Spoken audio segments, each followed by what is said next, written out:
Avons-nous une opportunité d'investissement sur Sofina? C'est la question à laquelle on va essayer de répondre en se basant sur les états financiers de la compagnie. Je rappelle que ceci représente uniquement mon point de vue et non un conseil d'investissement. Et comme d'habitude, je me réserve le droit de me tromper. C'est une demande spéciale d'un abonné Top Premium. Je rappelle que le service Top Premium est dans la description de la vidéo.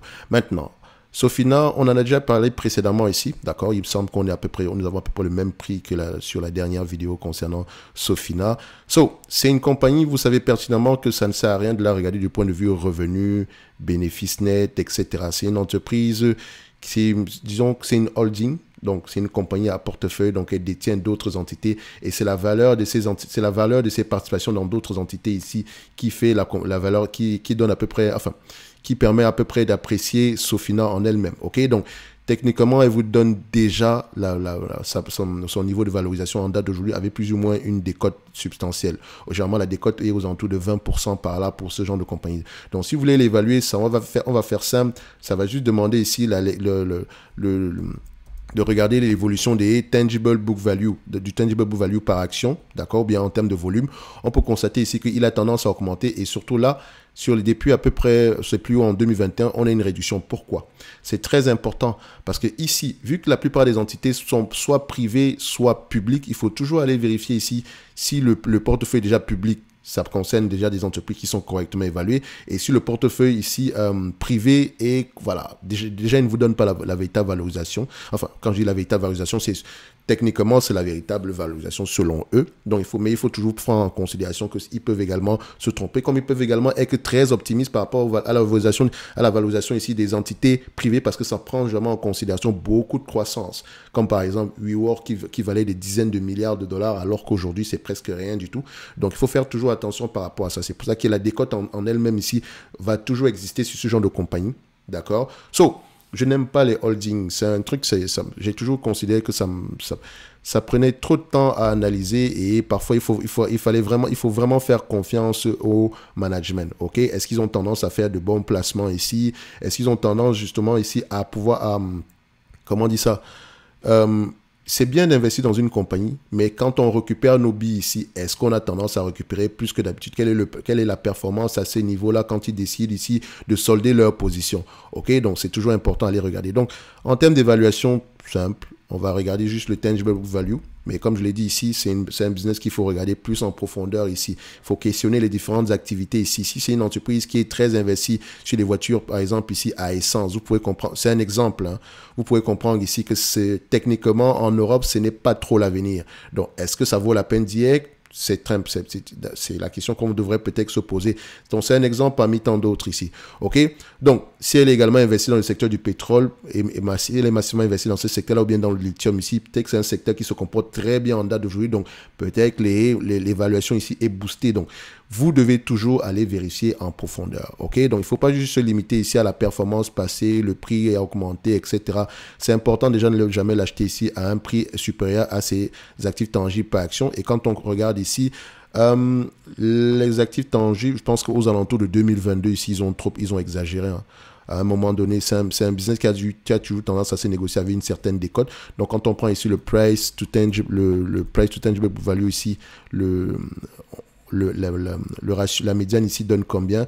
En termes de médiane, on a généralement combien? Donc, le marché aura tendance à payer 80% ici des actifs tangibles net par action. 80%. Donc, si on a $1, le marché paiera 80 centimes. OK? Donc, vu que c'est en euros, ici, on paiera 80 centimes d'euros ici. Donc, ça veut dire quoi? En date d'aujourd'hui, c'est un business à peu près, on a actif tangible par action aux alentours de 276 dollars, 276 euros. Si on prend le 276.5 ici, voilà, c'est ça, je vais mettre 0.5, 80% de ce montant-là, ça représente à peu près 221 euros. Donc, techniquement, ici, par rapport à ce montant-là, on sera à peu près correctement évalué en date de légère sous-évaluation. Mais n'oubliez pas une chose, ce tangible book value-là, il a tendance à croître également. OK? Donc, il a tendance à croire que c'est bien. Quand on va regarder cette compagnie, il faut toujours regarder également comment on appelle ça, la croissance du tangible book value en général, année après année. Donc, si on regarde ici le tangible book value en moyenne, il a une croissance de combien? Donc, croissance, on va vérifier ça. Déjà, le prix de l'action, est-ce que le nombre d'actions a tendance à augmenter ou à diminuer? Il a tendance à diminuer. Donc, je pense qu'ils ont tendance à faire des rachats d'actions ici. Donc, tangible book value ici. Alors, on va le prendre là. La croissance, on a ça, year to year growth, ok. Voilà, on met ça là, histogramme, ça donne quoi? Alors, je constate ici que si on prend sur toute cette période-ci, disons sur les 20 dernières années, on a une croissance de 9,73% en moyenne. Sur les 10 dernières années, 11,54%. C'est la médiane, hein, c'est pas, sur les 5 dernières années, on a 13,63%. 3 dernières années, on est à peu près à 6%. Donc, on a quand même une croissance aux alentours de 10% par là. Ok, mais vous voyez qu'il y a parfois des périodes de ralentissement. Donc, si vous êtes intéressé par du Sofina, il faut lire les rapports financiers. Si ça semble être intéressant du point de vue quantitatif, et vous pouvez voir par rapport à la vidéo précédente ici, je ne veux pas faire d'extrapolation pour le futur par rapport au tangible book value. Ok, la clé vraiment se trouve au niveau ici déjà des entreprises qu'elles détiennent. Est-ce qu'elles sont sous-évaluées? Est-ce que ces business-là vous parlent? Est-ce que le management vous parle ici? Regardez également leur stratégie derrière. Donc, du point de vue dividende ici, voilà, c'est un business qui ne... Comment est-ce qu'elle fait pour générer ce dividende-là? Parce que est-ce qu'elle a tendance ici à revendre certaines participations, histoire de payer le dividende en lui-même ici? Donc, quand je regarde, est-ce que c'est un dividende qui a tendance à augmenter? On a une augmentation assez correcte du dividende ici. Donc, ils ont tendance ici à rentabiliser ces différents placements-là, histoire de payer le dividende. Donc, au prix actuel, je dirais, Sofina reste intéressant. On ne surpaye pas pour la croissance future, mais vous pouvez voir également que le tangible book value a tendance également à fluctuer. Donc, faites attention, posez vraiment les questions sur l'évaluation même de ces actifs-là.